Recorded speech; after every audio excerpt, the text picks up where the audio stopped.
नमस्कार। मैं मुंबई से डॉक्टर निखिल दातार। मैं एक स्त्री रोग तज्ञ हूँ।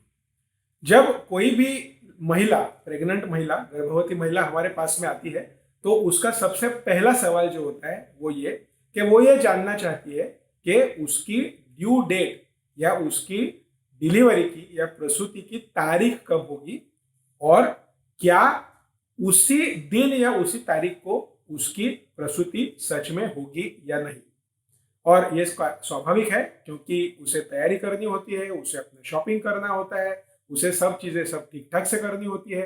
तो अगर तारीख पता चलेगी तो स्वाभाविक तौर से वो सब कुछ अच्छी तरह से कर सकती है। लेकिन ये सवाल, क्या मेरी प्रसूति दी हुई दिन को या तारीख को होगी, इस सवाल का जवाब है नहीं। आपकी डिलीवरी या प्रसूति दी गई तारीख के ऊपर होने की शक्यता ये सिर्फ और सिर्फ 5% है, इससे ज्यादा नहीं है। तो फिर सवाल ये आता है कि अगर ऐसा है तो ये प्रसूति की तारीख दी क्यों जा रही है। और उसके पीछे का जो कारण है वो ये है कि एक डॉक्टर को आपकी प्रेगनेंसी, आपकी गर्भावस्था कहां तक पहुंची है, इसका जायजा लेना बहुत जरूरी है। क्योंकि अगर आपको 6 महीने हो चुके हैं तो आपका गर्भ जो है वो भी 6 महीने के अनुसार ठीक ठाक से बड़ा है या नहीं है, ये डॉक्टर को देखना जरूरी होता है। कई बार कुछ टेस्ट रहते हैं कि जो कोई विशिष्ट समय के ऊपर ही किए जाते हैं। तो स्वाभाविक है कि उसके लिए भी आपके कितने महीने हो चुके हैं या कितने हफ्ते हो चुके हैं, इसकी जानकारी होना डॉक्टर को जरूरी होता है। ये ड्यू डेट कैसे कैलकुलेट की जाती है, इसके बारे में भी बहुत बार लोगों के मन में शंका होती है। तो उसके बारे में थोड़ा सा विवेचन मैं करना चाहूंगा। आपकी जो आखिरी मासिक की जो तारीख है तो उसका जो पहला दिन होता है उसमें 280 दिन जोड़े जाते हैं या 40 हफ्ते जोड़े जाते हैं ताकि हम आपको आपकी ड्यू डेट बताएं।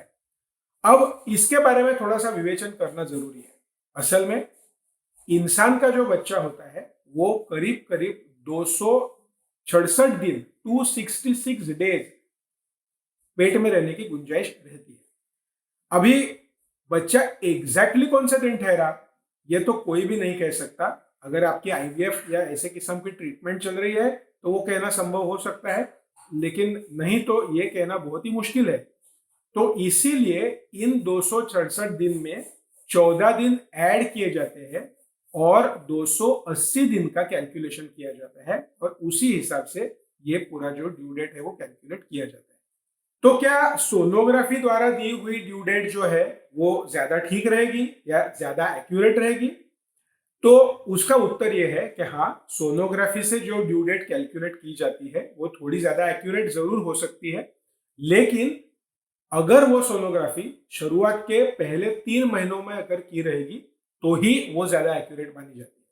बहुत बार महिलाएं हमारे पास में उनकी आखिरी वाली 8वें महीने वाली सोनोग्राफी लेके आती है और कहती है कि अभी हमको ये ड्यू डेट दी गई है। उनको ऐसा लगता है कि ये अभी की हुई सोनोग्राफी है तो शायद वो ज्यादा एक्यूरेट होगी, लेकिन वैसा नहीं है। जो सबसे पहले की हुई सोनोग्राफी है वो सबसे ज्यादा एक्यूरेट मानी जाती है। बहुत महिलाओं को महीने और हफ्ते, इनके कैलकुलेशन में थोड़ी सी दिक्कत आती है या थोड़ा सा उसके वजह से कंफ्यूजन हो जाता है। स्वाभाविक है कि इन लड़कियों के जो माँ होती है या उनके सासू होती है तो उन्हें महीनों के हिसाब से गिनती करना ज्यादा पसंद होता है, क्योंकि उनको कोई ना कोई कार्यक्रम करने होते हैं, रिचुअल्स करने होते हैं, गोद भराई की रस्म करनी होती है वगैरह वगैरह। और ये जो लड़कियां होती है वो तो हफ्ते के हिसाब से गिनती करते हैं और इन दोनों में कहीं पे भी मिलाप होता नहीं है, उसमें गड़बड़ हो जाती है। तो इस समस्या का समाधान मैं आज आपके साथ में करना चाहता हूँ। देखिए, बात ऐसी है, एक हफ्ते के 7 दिन होते हैं। अगर आपने एक महीना देखा तो फरवरी का महीना छोड़ के बाकी सब महीनों में 30 या 31 दिन होते हैं। इसका मतलब एक महीना ये 4 हफ्ते और 2 या 3 एक्स्ट्रा दिन ऐसी गिनती पड़ती है। अब अगर आप देखोगे 3 महीने के ऊपर तो ये पता चलेगा कि 3 महीने ये 12 हफ्ते और ये जो हर महीने के दो तीन एक्स्ट्रा दिन है, आप समझ लीजिए इकट्ठा करेंगे करीब करीब 7 दिन आ जाते हैं, मतलब एक हफ्ता हो गया। तो इसका मतलब 3 महीने के होते हैं 13 हफ्ते, 12 हफ्ते नहीं होते। 6 महीने के होते हैं 26 हफ्ते, 24 हफ्ते नहीं होते।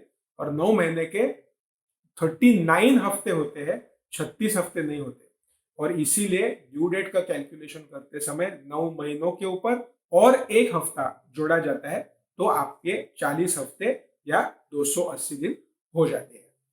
इन शॉर्ट, ड्यू डेट की गिनती ये इंपॉर्टेंट जरूर है, लेकिन ये जरा भी एक्यूरेट नहीं है। ज्यादातर महिलाओं की डिलीवरी की दी हुई तारीख के पहले वाले 15 दिन में होने की शक्यता रहती है। 80% महिलाओं की डिलीवरी इस 15 दिनों में होती है। करीब करीब 7 या 8% महिलाएं दी हुई तारीख के ऊपर जा सकती है। इन महिलाओं के बच्चों के ऊपर थोड़ी ज्यादा निगरानी रखने की जरूरत होती है। डिलीवरी के तारीख के पहले वाले 3 हफ्तों में अगर आपकी डिलीवरी है, तो ये डिलीवरी पूरे महीने की डिलीवरी ही मानी जाएगी। ये कम महीने की डिलीवरी नहीं मानी जाएगी। डिलीवरी की ड्यू डेट गिनती करना या कैलकुलेशन करने का मकसद ये ज्यादातर एक रफ अंदाजा देना ये है। ये कोई भी मात्रा में एक्यूरेट कभी भी नहीं हो सकता। जब जब आप डॉक्टर के पास में जाएंगे, तब आपकी माहवारी की पहले दिन की तारीख जरूर बताइएगा। अगर आपकी मासिक आगे पीछे आती है, 28 दिन बरोबर नहीं आती, आगे पीछे आती है, तो उसके बारे में भी जानकारी आप डॉक्टर को जरूर दीजिएगा, ताकि डॉक्टर आपका एग्जैक्ट ड्यू डेट का कैलकुलेशन कर सके।